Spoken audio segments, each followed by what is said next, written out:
I have to say, I don't think we're going fast enough in terms of decarbonizing the built environment. The built environment represents 40% of our carbon emissions, and frankly, we're still seeing those emissions increase year over year. There's a lot of great policy, there's a lot of great collaboration, but we absolutely need to go quicker if we're going to meet our climate goals. We can go quicker in decarbonization through a few things. One is recognizing that a lot of emissions are in the upfront or the embodied carbon, and really focusing policy around decarbonizing steel, around decarbonizing concrete, around making alternative materials more available. The other thing we need to be able to do is consolidate energy efficiency. So we see a lot of really big government policies with checks with really big numbers, but these projects that decarbonize buildings are small, too small to apply for those funds. There's a disconnect there.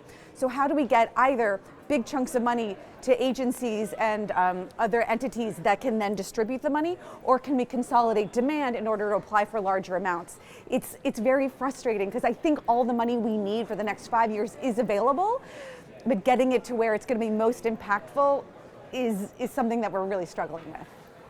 I think it is so important to bring business together with government, because that's how you end up with policies and programs that you can actually implement.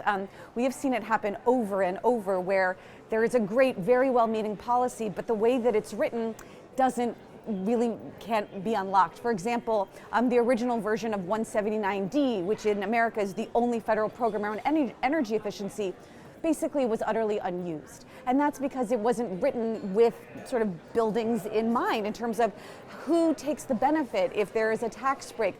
Real estate investment trusts couldn't use it. We've now seen that overhauled in the IRA, and that's great. But if that collaboration had happened earlier, I think a lot more of those funds would have been unlocked. That's one example of many. We in the private sector really want to decarbonize. The policies need to make sense for us, and we need to understand government. When we're in the policy rooms, we need to understand what the constraints are and how money flows, and so really it is accelerated when those partnerships are able to happen.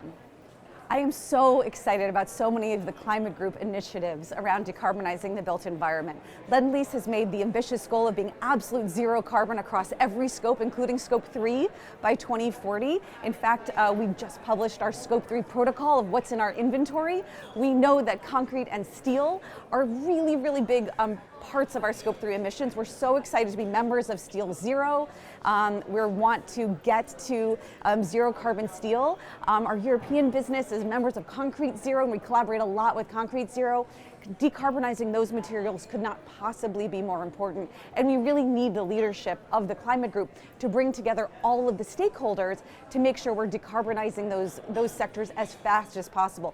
It is possible. I'm so excited because the science is there. Getting to zero carbon steel, you can do it. You can buy it right now. Zero carbon concrete, I can see it on the horizon. But without the climate group and those kind of initiatives, it's not going to happen fast enough. And so that kind of public, private, cross-sector collaboration is what's critical.